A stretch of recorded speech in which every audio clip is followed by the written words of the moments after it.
Okay, it has been a year since the last time I did one of these. My favourites of 2025. 2025 has been such a crazy year. I think in terms of media, it's been genuinely such a great year. And I feel like I've looked at everything. I mean, for those of you that follow me on Blue Sky, you'll know that I have a media thread where every time I watch a movie, I listen to an album, I watch a TV show, anything like that, it will be added to my media thread. At the time of recording this, on the 31st, which is the same day I'm dropping the video,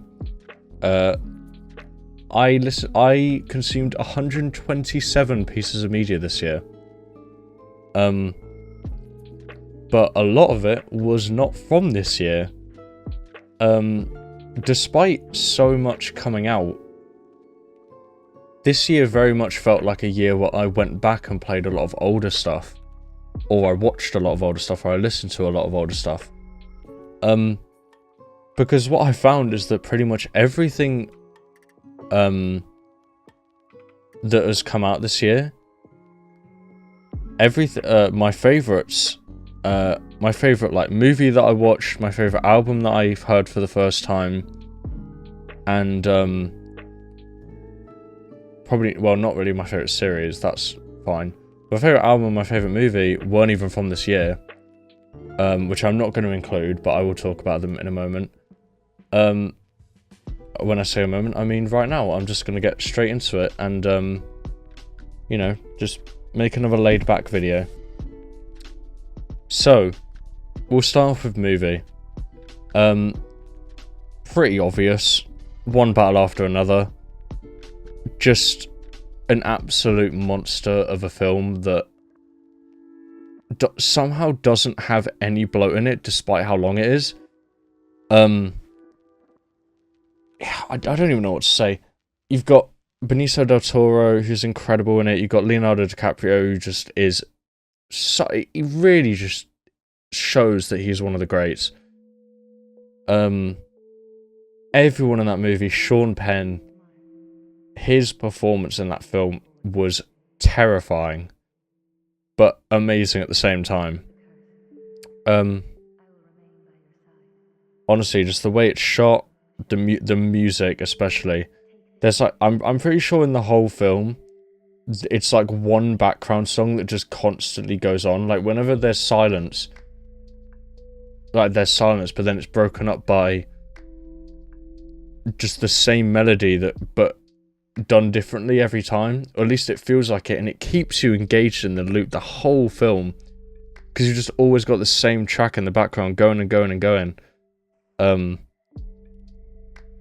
And honestly, it was just easily the best movie I watched this year. At the time of recording this, I've not seen Mighty Supreme, because in most of the UK it doesn't come out until the 1st of January, just tomorrow, but I will be watching it on the 3rd. I feel like Mighty Supreme will end up being my favourite movie of this year, but I won't have watched it this year, so it doesn't count. But yeah, one battle after another, and my honourable mention goes to Warfare, the A24 movie. Just an hour and a half of the most tense and horrifyingly realistic filmmaking that I've ever watched. Genuinely, if you have not watched Warfare, I would highly recommend. It's a slow burn. It's an incredibly slow movie. But oh my god, when the moment happens, and those who have watched it know, when that moment happens, just the pace of the film completely shifts. And honestly, I highly recommend it. Moving on to series. Surprisingly, I am not putting Stranger Things at the top of my list. I will say Stranger Things is my honourable mention. And I think the hate for it has been incredibly forced.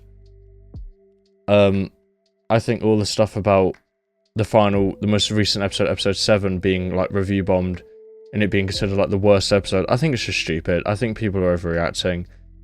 And I think people moaning about like Millie Bobby Brown, you know, doing the same face. It's like she's 10 years old, probably 11 years older now than she was when she first made the show, yet in the show she's only meant to be like 5 years older. Like, she's going to look and act differently. It's just how the world works. And I think people are overreacting about it. But I will still say Stranger Things is an incredible show. I can't wait. The season finale drops tonight. So I'm going to work, celebrating New Year at midnight. And then hopefully I can be home by the time the episode drops. And oh my god, that would be incredible. Anyway, my favourite actual series was Severance. I'm gonna bunch Severance 1 and 2 into this because I watched them both back to back. Just the most intense, psychologically rich show I've ever watched. There's always some shit going down. And it's like just this never-ending like behemoth of story and like just find it's one of those shows where you really can't explain it to someone that hasn't watched the show. But the final episode of season 2 is honestly probably a top 3 TV episode of all time for me personally. It is so incredible, and honestly, whoever made it, they did a masterful job. And I feel so bad for the people that had to wait 3 years for season 2 to come out. But I've got to wait for season 3, so, you know, sucks for me as well. But Severance is easily number 1. Easily number 1. And I can't recommend it enough as well. Moving on. Albums. I'm going to go through some honourable mentions first, and then I will give you my top 5. So, some honourable mentions I have for this year. Heels Have Eyes 2 by Westside Gunn. Just a really great hip-hop album. Blush by Kevin Abstract, which almost cracked the top 5. But I left it off because there's some songs I don't really go back to. God Does Like Ugly, JID.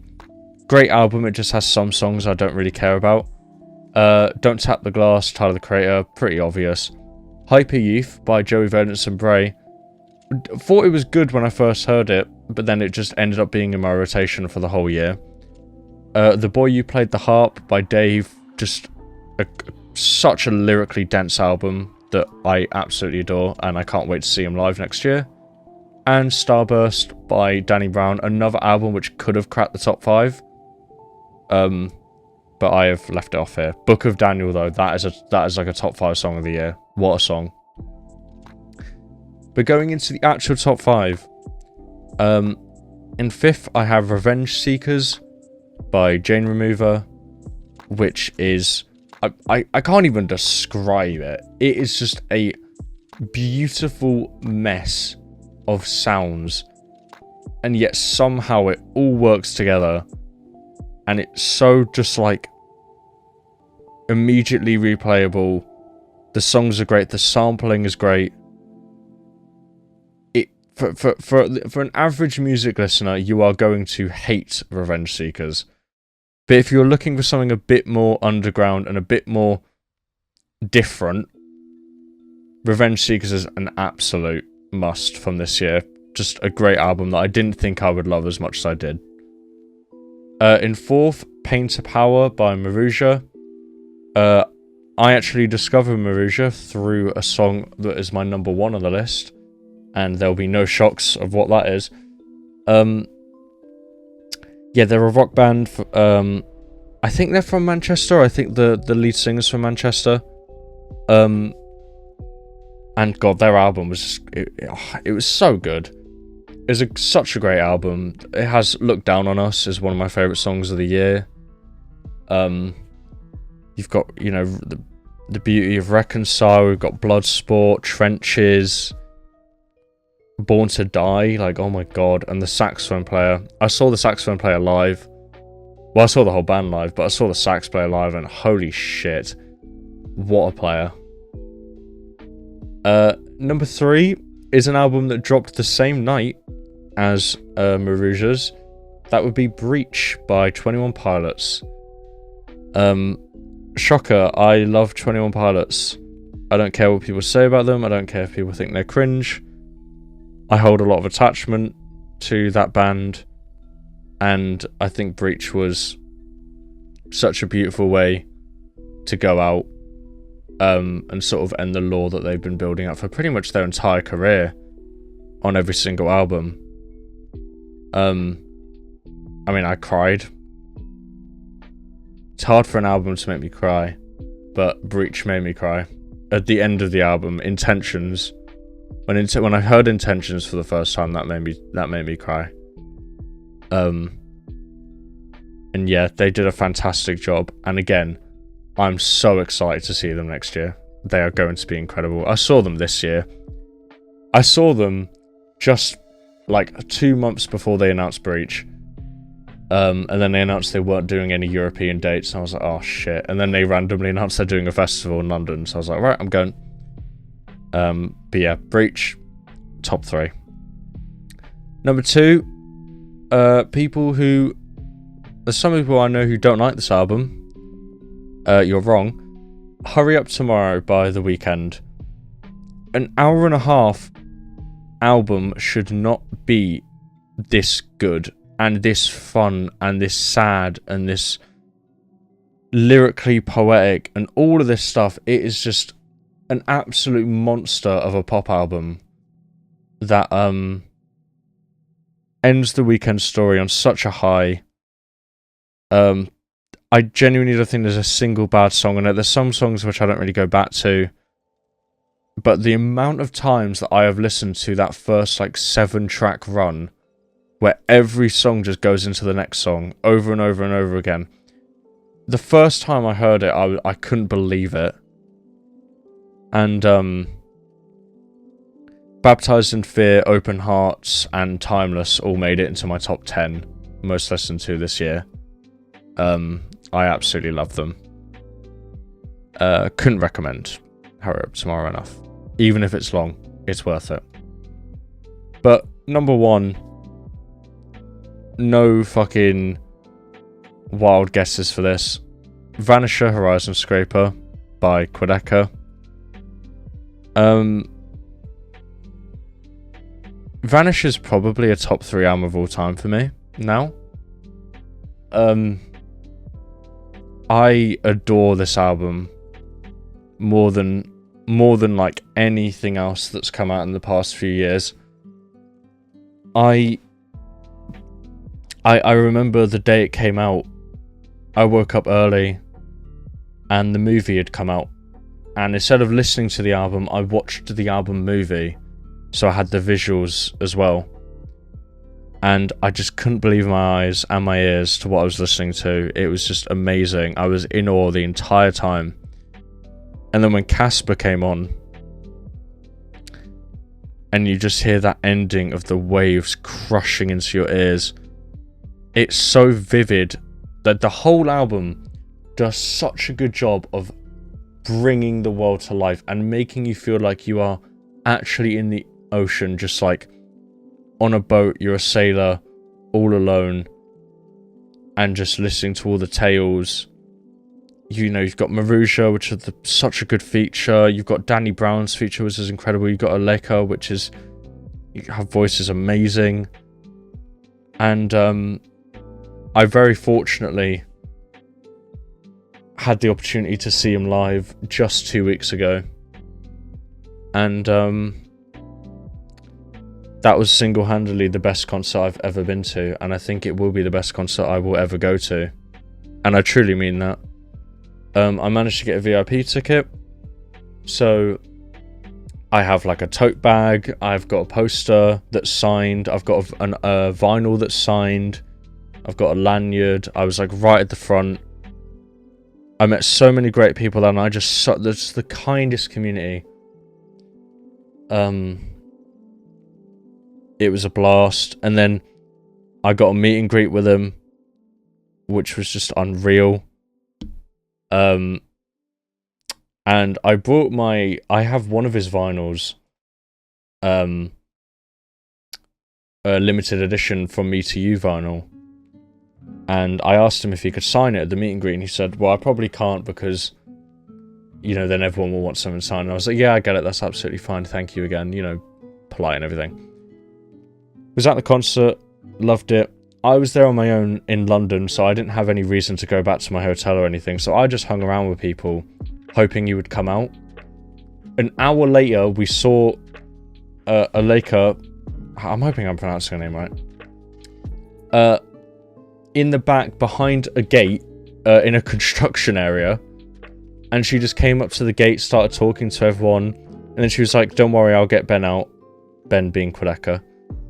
And then like 10 minutes later, he walked out. He came out, he signed a bunch of stuff, and then instead of being just at the gate, we waited another 20 minutes, and he actually just came out onto the street on his own, and he just signed stuff, and he just spoke to people for like over an hour, like an hour and a half.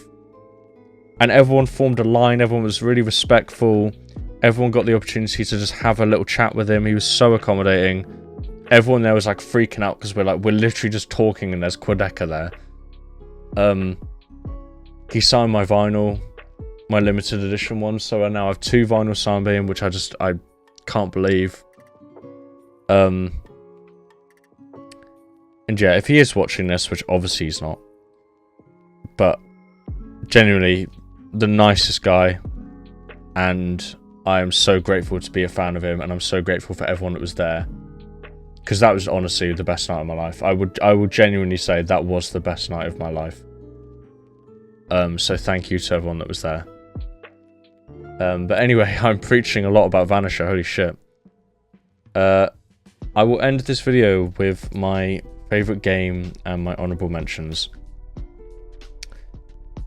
Believe it or not, Mario Kart World and Donkey Kong Bonanza are honourable mentions. They were not my favourite game of the year. DK Bonanza was, for a very long time. I loved DK Bonanza. I played the shit out of it. I played like 50 hours in the first week. 100%ed the whole game, everything. Start to finish.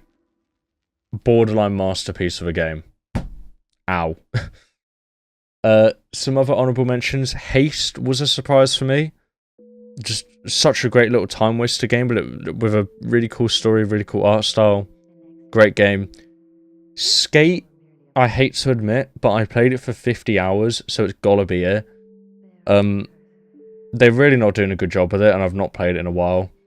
But I played a fuck ton of it the first like month it was out. So I felt like I had to be included. And probably my third favourite game of the year, Split Fiction, which made me cry. I played it with my friend Eve, who might be watching this video. Hi Eve. Yeah, played Split Fiction, and that was... what a game. What a fucking game Split Fiction is. Best... It's up there with It Takes Two as being the best co-op game ever made. They're close. But my favourite game, to no surprise to anyone that knows me, is Arc Raiders. 156 hours I have at the time of recording this. 156 hours in 2 months. I've never played a game so much in the way that I have played Arc Raiders.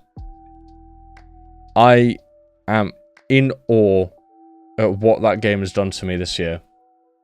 And it's been in the background of this video the entire time, so it's not a surprise that it's here. But I don't even know what there is to say about Arc Raiders. It is one of the best shooter games I've ever played. It has the best sound design of any game I've ever played. I love its world building. I love its depth. I love its mechanics. I love the community. I'm currently, well, I say currently, I'm planning on working on a video in the new year about Arc Raiders. It is just a once in a generation game. I think I'm gonna actually check this while I'm speaking. If I go to my Steam profile and I go to games and I go to playtime, Arc Raiders. Oh my god. Okay, Arc Raiders is my 4th most played game on my Steam account, and I've had it for 2 months. Bear in mind, my Steam account is 11 years old. It is close to overtaking CS2, or just Counter-Strike, which is bonkers. So yeah, I honestly can't stop raving about this game enough. I think all the hate about the AI, it's valid, but at the same time, people just boycotting the game. I'm gonna come out with a hot take here, and if you don't like this, then that's fine. That's entirely your opinion. But I think people that boycott stuff and can't separate, like, you know, the art from a controversy, I think is a, you know, you're just wasting your time, and I think it's just being stupid. Because I hated that Arc Raiders didn't get enough recognition. Didn't even get best multiplayer. No, sorry, it didn't even get best sound design at the Game Awards. Didn't even get nominated, probably because generative AI was used in the voices. But I think that's stupid, because everything to do with the sound design is, honest to God, the best I've ever heard. And I think people that are boycotting the entire game and saying you shouldn't play it because it's got some AI voices, I think, like, grow up. I think we've all just got to accept AI is going to be a thing in games now. It sucks, do not get me wrong. It sucks. But it does not take away any of the fun from the game, and that is what games are all about. They're about having fun. And if an AI voice ruins that for you, I rest my case. But that is it. That is completely it. I want to say, although this year wasn't a big year of growth for me, I think I definitely made stuff that I'm most proud of this year, without a doubt. All the videos I made this year, I'm just incredibly grateful to have done. And honestly, things have gotten better. The first half of my year wasn't great. But ironically, I think when Vanisher came out, it really changed the course of the year for me. And a lot has happened, but I'm in a good place at the moment. And yeah, and what I will say as well, to those wondering why Clair Obscur was not in my honorable mentions or even mentioned, I have not played it. However, the FOMO did get to me and I did buy it on the Steam sale. So next year, if the game is that good as people say it is, there'll probably be a video about it. But yeah. Thank you all for watching. Thank you all for an incredible year. I hope everyone's new year is good. I hope everyone has had a great Christmas. And 2026, to anyone watching, 2026 is your year. Believe me. But yeah, thanks guys. Take care. Have a wonderful rest of your day. Peace.